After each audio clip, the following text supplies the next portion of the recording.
Hello guys, ఇది సంక్రాంతి ముందు vlog. ఇప్పుడు ఎందుకు పెడుతున్నానంటే ఐ గెస్ ప్రతి ఒక్కరు ఇది ట్రై చేయాలి.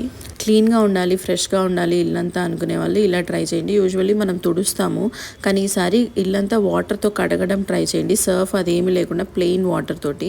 ఎంత డస్ట్ వస్తుందో మీకు అర్థమవుతుంది. కార్నర్స్, మంచాల కింద ఆర్ కబోర్డ్స్ వెనకాల ఎంత డస్ట్ ఉంటుందంటే తుడిచేటప్పుడు అది అలా కనిపించదు, మనకి చాలా క్లీన్గా ఉన్నట్టు అనిపిస్తుంది. బట్ కనిపించని డస్ట్ అంతా అడిగినప్పుడు బయటపడుతుంది అనమాట.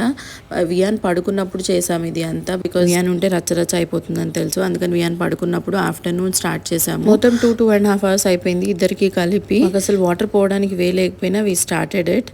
బయటకి అండ్ బాల్కనీలోకి తోసేసాం అనమాట. ఫస్ట్ చైతు కూడా ఏంటి పిచ్చి ఆలోచన అని అన్నాడు. దాని తర్వాత ఐ స్టార్టెడ్ ఇట్. నాకు తెలుసు హెల్ప్ చేస్తాడని, అందుకే I started it. And final గా స్టిక్ తోటి అంత క్లీన్ చేస్తాను వాటర్ అబ్జర్వ్ చేసుకోవడానికి. ట్రై చేసి నాకు కమెంట్ బాక్స్ లో చెప్పండి ఎలా ఉంది ఎక్స్పీరియన్స్. అంతే ఈ వీడియో. బాయ్.